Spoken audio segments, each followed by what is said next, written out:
ಸಿದ್ಧಾಂತ ತತ್ವವನ್ನು ಆದ್ಯಂತ ಬೋಧಿಸಿದ ಸಿದ್ಧಶ್ರೀ ಗುರುವೇ ನಿನಗಾರು ಸರಿಯಿಲ್ಲ, ಬದ್ಧನಿಗೆ ಬುದ್ಧಿ ಕೊಡುನಿ. ಸದಾವಕಾಲ ಸ್ಮರಣೀಯರಾದಂಥ ಪ್ರಾತಸ್ಮರಣೀಯರಾದಂಥ ಸದ್ಗುರುದೇವನ ಚರಣ ಸ್ಮರಣೆಯನ್ನು ಮಾಡಿಕೊಂಡು ಮಹಾಮಹಿಮಾ ಪುರುಷ ಮಂತ್ರ ಪುರುಷ ಸಕಲಮತೋದ್ಧಾರಕ ಜಗದೋದ್ಧಾರಕ ಜಗದ್ಗುರು ಸಿದ್ಧಾರೂಢ ಮಹಾಸ್ವಾಮೀಜಿಯವರ ಶ್ರೀಚರಣಗಳಲ್ಲಿ ಭಕ್ತಿ ಪುರಸ್ಸರ ಪ್ರಣಾಮಗಳನ್ನು ಸಮರ್ಪಿಸಿ, ಮೌನ ಮಹಾಯೋಗಿ ಗುರುನಾಥಾರೂಢರ ಶ್ರೀಚರಣಗಳಲ್ಲಿ ವಂದಿಸಿ, ಬ್ರಹ್ಮಲೀನ ಆರೂಢ ಜ್ಯೋತಿ ಶಿವಪುತ್ರ ಮಹಾಸ್ವಾಮೀಜಿಯವರ ಶ್ರೀಚರಣಗಳಲ್ಲಿ ನಮಸ್ಕರಿಸಿ, ಜಗತ್ತಿನ ಎಲ್ಲ ಮಹಾಪುರುಷರ ಎಲ್ಲವರಲ್ಲಿ ವಂದಿಸಿ, ಜಗದ್ಗುರು ಸಿದ್ಧಾರೂಢ ಮಹಾಸ್ವಾಮಿಗಳವರ 190ನೇ ಜಯಂತಿ ಮಹೋತ್ಸವ, ಸದ್ಗುರು ಗುರುನಾಥಾರೂಢರ 115ನೆಯ ಜಯಂತಿ ಮಹೋತ್ಸವ, ಸದ್ಗುರು ಸಿದ್ಧಾರೂಢ ಮಹಾಸ್ವಾಮಿಗಳವರ ಕಥಾಮೃತದ ಶತಮಾನೋತ್ಸವ ತನ್ನಿಮಿತ್ಯ ಈ ವಿಶ್ವ ವೇದಾಂತ ಪರಿಷತ್ತು ಬಹಳ ವೈಭವದಿಂದ ನೆರವೇರ್ತಾ ಇದೆ. ಕಾರ್ಯಕ್ರಮದ 2ನೇ ದಿನದ ಪ್ರಾತಃ ಕಾಲದ ಈ ಜ್ಞಾನ ವೇದಿಕೆಯ ಪಾವನ ಸನ್ನಿಧಾನವನ್ನು ಗಮನಿಸಿದಂಥ ನಿರಾವಾರಿ ಸಂತ, ಮಾತೃ ಹೃದಯದ ಮಹಂತ, ಇಂಚಲದ ಜಗದ್ಗುರು ಡಾಕ್ಟರ್ ಶಿವಾನಂದ ಭಾರತಿ ಅವರುಗಳ ಶ್ರೀಚರಣಗಳಲ್ಲಿ ನಮಸ್ಕರಿಸಿ, ವೇದಾಂತ ವಾಗೀಶ ಗೀತೋತ್ತಮ ವೇದಾಂತಾಚಾರ್ಯ ಅನಂತ ಗುಣವಿಭೂಷಿತ ಜಗದ್ಗುರು ಡಾಕ್ಟರ್ ಶಿವಕುಮಾರೇಶ್ವರ ಅವರುಗಳ ಶ್ರೀಚರಣಗಳಲ್ಲಿ ನಮಸ್ಕರಿಸಿ, ಅವರಿವರನ್ನದೇ ಜ್ಞಾನ ವೇದಿಕೆಯ ಮೇಲೆ ಆಸನಾಸೀನರಾದಂಥ ಎಲ್ಲ ಪೂಜ್ಯ ಮಹಾತ್ಮರಿಗೂ ಮಾತಾಜಿಯವರಿಗೂ ನಮನಗಳನ್ನು ಸಮರ್ಪಿಸಿ, ನಡೆದು ಬಂದಂಥ ಮಹಾಜನಗಳೇ ಮಾತೆಯರೇ ತಮ್ಮೆಲ್ಲರಿಗೂ ಶರಣಗಳನ್ನು ಸಲ್ಲಿಸಿ, ಈಶಾವಾಸ್ಯಮಿದಂ ಸರ್ವಂ ಯತ್ಕಿಂಚ ಜಗತ್ಯಾಂ ಜಗತ್ ಏನ ತ್ಯಕ್ತೇನ ಭುಂಜೀಥ ಮಾಂಬುದ ಕಶ್ಯಶುದ್ಧನಂ. ಉಪನಿಷತ್ತುಗಳು ಭಾರತೀಯ ತತ್ವಶಾಸ್ತ್ರದ ಅಮೋಘ ಜ್ಞಾನ ರಾಶಿಗಳು. ಸುಮಾರು 1200 ಉಪನಿಷತ್ತುಗಳ ಮೇಲೆ ಚಿಲ್ಲರೆ ಉಪನಿಷತ್ತುಗಳು ಅಂತ, ಅಂದರೆ ಅನಂತ ಗಣನೆಗೆ ಸಿಗದಂತ ಅನಂತ ಉಪನಿಷತ್ತುಗಳನ್ನು ನಾವು ನೋಡ್ತೀವಿ. ಅದರಲ್ಲಿ ಪ್ರಮುಖವಾಗಿರತಕ್ಕಂಥವುಗಳು ದಶೋಪನಿಷತ್ತುಗಳು ಅಂತ ನಾವು ಈ ಉಪನಿಷತ್ತುಗಳನ್ನು ಪರಿಗಣಿಸಿದ್ದೇವೆ. ಈಶಾ, ಕೇನ, ಕಟ, ತೈತರೀಯ, ಐತರೀಯ, ಪ್ರಶ್ನೆ, ಮುಂಡಕ, ಮಾಂಡುಕ್ಯ, ಬೃಹದಾರಣ್ಯಕ, ಛಾಂದೋಗ್ಯ ಉಪನಿಷತ್ತು. ಇವು ಅತ್ಯಂತ ಪ್ರಮುಖವಾದಂಥ ಉಪನಿಷತ್ತುಗಳು. ಇವುಗಳಲ್ಲಿ ಈಶಾವಾಶ ಅತ್ಯಂತ ಚಿಕ್ಕದಾಗಿರತಕ್ಕಂಥ ಉಪನಿಷತ್ತು. ಈ ಉಪನಿಷತ್ತಿನ ಆರಂಭದ ಮಂತ್ರ ಈಶಾವಾಸ್ಯಮಿದಂ ಎಂಬ ಮಂತ್ರದಿಂದ ಆರಂಭವಾಗುತ್ತಿರುವ ಕಾರಣ ಉಪನಿಷತ್ತನ್ನು ಕೂಡ ಈಶಾವಾಸ್ಯ ಎಂದು ನಾವು ಕರೀತಾ ಇದ್ದೇವೆ. ಇದು ಈಶಾವಾಸ್ಯ ಉಪನಿಷತ್ತಿನ ಪ್ರಥಮ ಮಂತ್ರ. ಈಶಾವಾಸ್ಯಮಿದಂ ಸರ್ವಂ ಯತ್ಕಿಂಚ ಜಗತ್ಯಾಂ ಜಗತ್ ತೇನ ತ್ಯಕ್ತೇನ ಭುಂಜೀಥ ಮಾಂಬುದ ಕಶ್ಯಶುದ್ಧನಂ. ಈ ಮಂತ್ರಕ್ಕೆ ಹಲವಾರು ಜನ ಆಚಾರ್ಯರು ಹಲವು ರೀತಿಯಲ್ಲಿ ವ್ಯಾಖ್ಯಾನವನ್ನು ಮಾಡಿದ್ದಾರೆ. ಮಧ್ವಾಚಾರ್ಯರು, ರಾಮಾನುಜಾಚಾರ್ಯರು, ವಲ್ಲಭಾಚಾರ್ಯರು ಭಕ್ತಿಪರ ಉಪಾಸನಾ ಪರ ಅರ್ಥವನ್ನು ಮಾಡಿದರೆ, ಭಗವಾನ್ ಪೂಜ್ಯಪಾದ ಶಂಕರಾಚಾರ್ಯರು ಜ್ಞಾನಪರ ಅರ್ಥವನ್ನು ಮಾಡ್ತಾ ಇದ್ದಾರೆ.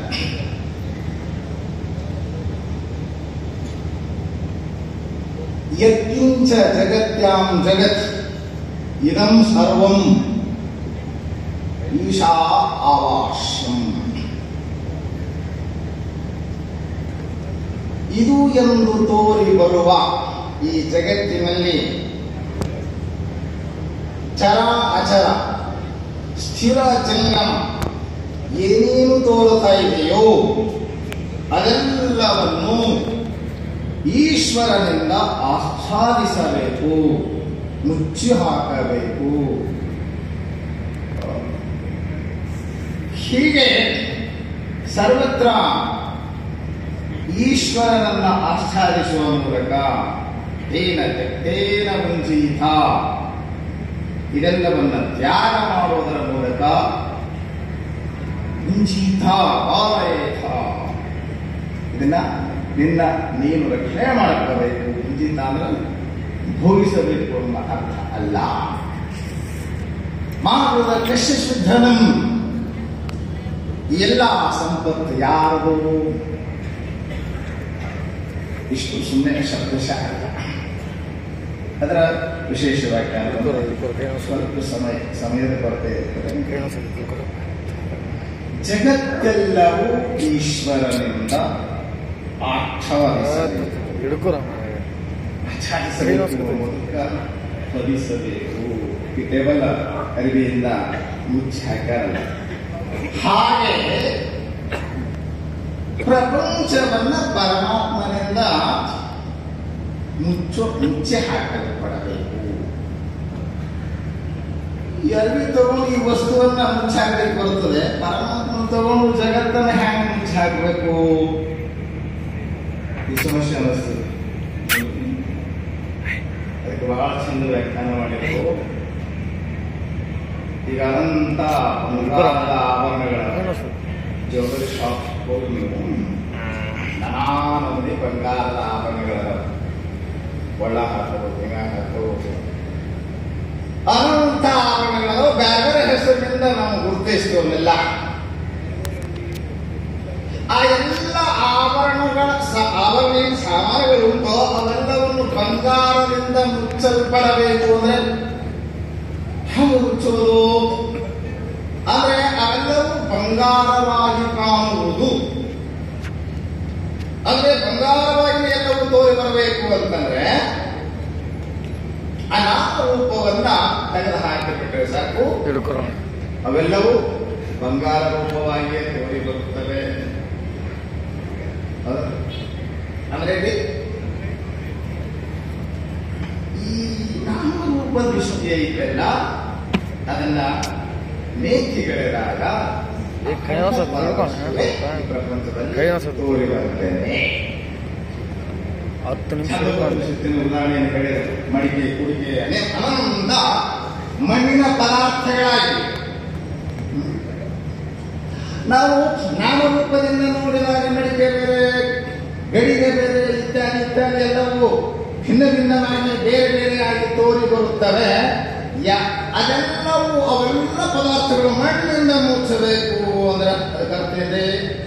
ನಾಮರೂಪ ದೃಷ್ಟಿಯಿಂದ ನೈತಿಗಳು ಆ ಉಪಾದಾನ ಕಾರಣವಾಗಿರತಕ್ಕಂಥ ಮಣ್ಣನ್ನ ಕಾಣುವಂತ ದೃಷ್ಟಿ ಬಂತಂದ್ರೆ ಎಲ್ಲವರಿಗೂ ಮಣ್ಣೇ ತೋರಿ ಬರ್ತದೆ. ಆ ಎಲ್ಲ ಮಣ್ಣಿನಿಂದ ಎಲ್ಲ ವಸ್ತುಗಳನ್ನು ಮುಚ್ಚಿದಂತಾಗ್ತದೆ. ಹಾಗೆ ಪರಮಾತ್ಮನು ಪ್ರಪಂಚಕ್ಕೆ ಉಪಾದಾನ ಕಾರಣನಾಗಿದ್ದಾನೆ.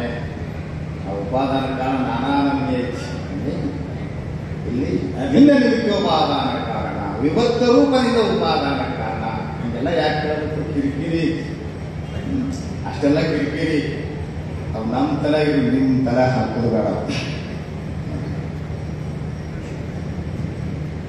ಯಾವಾಗಲೂ ಉಪಾದಾನ ಕಾರಣವಾಗುವುದು ಕಾರ್ಯದಲ್ಲಿ ಅನುಸೃತವಾಗಿರುತ್ತದೆ. ಇದು ಒಪ್ಕೊಳ್ಳೇಬೇಕು.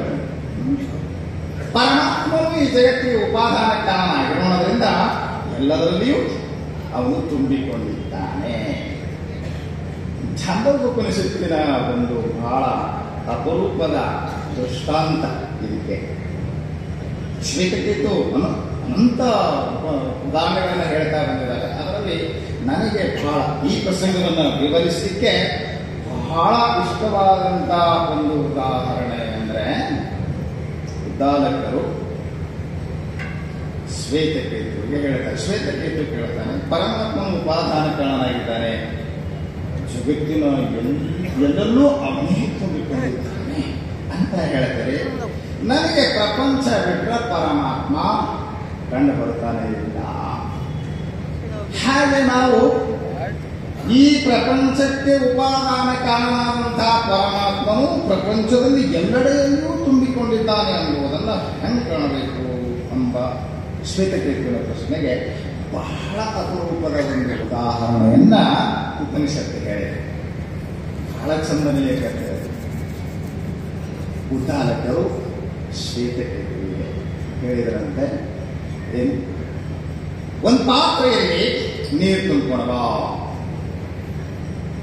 ಏನು ಎರಡು ಜನ ಮತ್ತೆ ಯಾರಿಗೊತ್ತು ನೀರು ಕುಡಿದು ಹೇಳ್ತಾನೆ ಅಂತ ಹೇಳಿ ನೀರು ತಗೋಣವನ್ನ ಶ್ವೇತಕೇತು. ಆಗ ಒಂದಿಷ್ಟು ಒಂದು 2 ವರ್ಷ ಹರಳು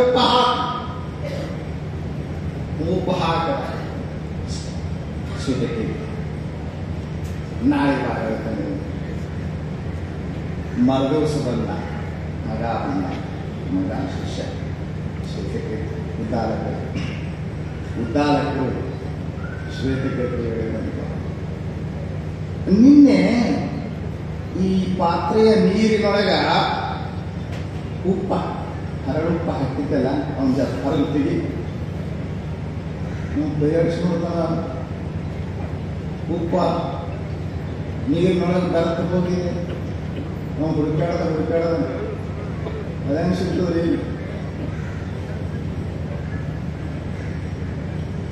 ಉದ್ದಾಲಕರು ತೆಗಿ, ನೀರಾಗ ಉಪ್ಪ ಹಾಕ್ಯಾರ ನೀನು, ಅದನ್ನ ಹೊರಗೆ ತೆಗಿ. ಯಪ್ಪ ಇದು ಉಪ್ಪು ಹೊರಗೆ ತೆಗಲ ಬರಂಗಿಲ್ಲ, ನೀನೇ ಹಾಕ್ಯಾರ ನಿನ್ನೆ ಹಾಕಿನ ಕಡೆ ಇದು ಎಲ್ಲ ಕಡೆ ವ್ಯಾಪಿಸಿಕೊಂಡು ಬಿಟ್ಟಿದೆ. ಇದರೊಳಗ ನೀರಿನ ತುಂಬ ಎಲ್ಲ ಕಡೆ ವ್ಯಾಪಿಸಿದೆ ಅಂತ ಹೆಂಗ್ ಹೇಳ್ತಿ? ಅಲ್ಲ, ಎಲ್ಲಿ ನೆತ್ತಿ ನೋಡಿದ್ರು ಬುಡದಾಗ ನೀರು ತಗೊಂಡು ನಾನು ರುಚಿ ನೋಡಿದ್ರ ಎಲ್ಲೇ ದಂಡಿ ಸುತ್ತ ಎಲ್ಲೇ ಆ ನೀರಿನ ರುಚಿ ನೋಡಿದ್ರೆ ಎಲ್ಲ ಕಡೆ ನೀರು ಉಪ್ಪಾಗಿ ಕಂಡು ಬಂದ್ಮೇಲೆ ಈ ಉಪ್ಪು ಎಲ್ಲಾ ಕಡೆ ವ್ಯಾಪಿಸಿಕೊಂಡೈತಿ. ಎಲ್ಲಾ ಕಡೆ ವ್ಯಾಪಿಸಿಕೊಂಡೈತಿ, ನಿನಗೂ ಪಕ್ಕ ನಿಶ್ಚಯ ಐತಿ ಇದರೊಳಗ ಉಪ್ಪು ಐತಿ ಅಂತ ಪಕ್ಕ ನಿಶ್ಚಯ ಐತಿ. ಉಪ್ಪು ಐತಿ ಇದರೊಳಗ ಎಲ್ಲೈತಿ? ಎಲ್ಲಾ ಕಡೆ ತಳಗೆ ಮೇಲೆ ಎಲ್ಲಾ ಕಡೆ ಆ ಪಾತ್ರೆಯಲ್ಲಿ ತುಂಬೆಲ್ಲ ಉಪ್ಪು ವ್ಯಾಪಿಸಿಕೊಂಡಿದೆ. ಉಪ್ಪು ಅದ ಅನ್ನೋದು ನಿನಗೂ ಒಪ್ಪಿಗೆ ಅದ, ನನಗೂ ಒಪ್ಪಿಗೆ ಅದ. ಆದ್ರೆ ಕಾಣ್ತದೇನು? ಇಲ್ಲಿ ನಮ್ದು ಪರಿಸ್ಥಿತಿ ಹೀಗೆ ಆಗಿದೆ. ಬರೀ ನೀರೇ ಕಾಣ್ತದ, ಉಪ್ಪಿದ್ದುದು ಕಾಣೈತಿ, ಕಾಣಂಗಿಲ್ಲ. ಪ್ರಪಂಚದ ತುಂಡಲ್ಲ, ಪರಮಾತ್ಮನೇ ಅದಾನ. ಆದ್ರೆ ಪ್ರಪಂಚ ಬಿಟ್ಟು ನಮಗೆ ಪರಮಾತ್ಮ ಕಾಣುದು. ಎಲ್ಲಿ ನೋಡಿದ್ರು ಬರೀ ಪ್ರಪಂಚವೇ ಕಾಣ್ತಾರೆ. ಹಾಗೆ ಉಪ್ಪು ಇದ್ದುದು ಕರೆ, ಆಗ ಕಾಣಂಗಿಲ್ಲ. ಕಾಣಬೇಕು ಅಂದ್ರ ಅದ ಅಂತ ಅನುಭವಕ್ಕೂ ಬರಬೇಕಾಗಿತ್ತು. ಅಂದ್ರೆ ಉದ್ದಾಲಕರು ಹೇಳಿದಂತ ಜರ ನಾಲಿ ಮುಚ್ಚಿಕೊಂಡು, ಇದು ಕಣ್ಣಿನಿಂದ ಉಪ್ಪು ಕಾಣಕ್ ಬರಂಗಿಲ್ಲ. ಇದರೊಳಗೆ ಉಪ್ಪದ ಅಂತನ್ನೋದನ್ನ ನಾಲಿಗೆಯಿಂದ ಮಾತ್ರ ಕಾಣಲಿಕ್ಕೆ ಬರ್ತದೆ. ಹಾಗೆ ಪ್ರಪಂಚದಲ್ಲೆಲ್ಲ ಪರಮಾತ್ಮ ತುಂಬಿಕೊಂಡಿದ್ದಾನೆ. ಅದು ಕಾಣಬೇಕಾಯ್ತಂದ್ರೆ ಅನುಭವದ ದೃಷ್ಟಿಗೆ, ಬ್ರಹ್ಮ ದೃಷ್ಟಿಗೆ ಕಾಣುತ್ತದೆ. ಅದು ಪ್ರಪಂಚದ ದೃಷ್ಟಿಗೆ ಕಾಣಂಗಿಲ್ಲ. ಅದಕ್ಕೆ ದೃಷ್ಟಿಜ್ಞಾನಮಯಂ ಕೃತ್ವಾ ಪಶ್ಯತಿ ಬ್ರಹ್ಮಮಯಂ ಜಗತ್. ಋಷಿಗಳು, ಜ್ಞಾನಿಗಳು ಈ ಪ್ರಪಂಚದ ಎಲ್ಲೆಡೆಯಲ್ಲೂ ಪರಮಾತ್ಮ ತುಂಬಿದ್ದಾನೆ. ಕಾಣಬೇಕಾಗಿತ್ತಂದ್ರೆ ದೃಷ್ಟಿಯನ್ನು ಜ್ಞಾನಮಯ ಮಾಡ್ಕೋ, ಅಂದ್ರೆ ಮಾತ್ರ ಆ ಪರಮಾತ್ಮ ಕಾಣಬೇಕಾನೆ. ನೀನು ಬರೀ ಪ್ರಪಂಚಮಯ ದೃಷ್ಟಿಯಾಗಿರೋಣದ್ರಿಂದ, ನಾಮರೂಪಾತ್ಮಕ ದೃಷ್ಟಿ ನಿನ್ನದಾಗಿರೋದ್ರಿಂದ ಪ್ರಪಂಚ ಬಿಟ್ಟು ಪರಮಾತ್ಮ ಕಾಣ್ತಾ ಇಲ್ಲ. ಪರಮಾತ್ಮನನ್ನು ಕಾಣಬೇಕಾಗಿತ್ತಂದ್ರೆ ಇದು ನಿತ್ಯ ಅಂತ ತಿಳ್ಕೊ. ಅವನಲ್ಲಿ ಕಲ್ಪಿತವಾಗಿ ತೋರಿ ಬಂದಿದೆ ಅಂತ ತಿಳ್ಕೋ. ಹಗ್ಗ ಹಾವಿನ ಕಥೆ ಗೊತ್ತು ನಿಮ್ಗೆ. ಹಾವನ್ನ ಹಗ್ಗಿನಿಂದ ಮುಚ್ಚಬೇಕಂದ್ರೆ ಹಗ್ಗವನ್ನು ನಾವು ಹೋಗಿ ತಂದು ಕೊಟ್ರ ಹಾವು ಹಗ್ಗದ ಸ್ವರೂಪನೇ ಆಗ್ತದ. ಹಾಗೆ ಅಧಿಷ್ಠಾನ ರೂಪನಾದಂತಹ ಪರಮಾತ್ಮನ ಅನುಭೂತಿ ಮಾಡ್ಕೊಂಡ್ಬಿಟ್ರೆ ಪ್ರಪಂಚವೆಲ್ಲವೂ ಪರಮಾತ್ಮ ಸ್ವರೂಪಿಯಾಗಿ ಕಂಡು ಬರುತ್ತದೆ. ಪರಮಾತ್ಮನಿಂದ ಆಚ್ಛಾದನೆ ಮಾಡಿದಂತಾಗುತ್ತದೆ. ಅದಕ್ಕೆ ನಾಮದೃಷ್ಟಿಯನ್ನ ಅದನ್ನು ತೆಗೆದು ಹಾಕು. ಮಿಥ್ಯಾ ನಾಮರೂಪಾತ್ಮಕವಾಗಿ ತೋರಿ ಬರುವಂತಹ ಪ್ರಪಂಚ ಇದು ಮಿಥ್ಯ ಆಗಿದೆ. ಇದಕ್ಕೆ ಅಧಿಷ್ಠಾನವಾದಂಥ ಪರಮಾತ್ಮ ಇದೆಲ್ಲಡೆ ಇದು ತುಂಬಿಕೊಂಡಿರುವಂಥ ಅಧಿಷ್ಠಾನವನ್ನು ಕಾಣು, ಪರಮಾತ್ಮನ ಕಾಣು. ಅವಾಗ ಈ ಪ್ರಪಂಚದ ತುಂಬೆಲ್ಲ ಪರಮಾತ್ಮನೇ ಕಾಣುತ್ತಾನೆ. ಅವನು ಬಿಟ್ಟು ಇನ್ನೇನು ಇಲ್ಲ ಎಂಬ ಈಶಾವಾಸ್ಯನಿದನು ಇಷ್ಟು ಪದಗಳಿಗೆ ಮಾತ್ರ ವಿವರಣೆ ಕೊಡಲಾಯಿತು. ವಿಸ್ತಾರವಾಗಿ ಮುಂದಿನ ಪೂಜೆ ಮಾಡ್ತಾರೆ ಅಂತ ನಿಮ್ಮ ಮಾತನ್ನು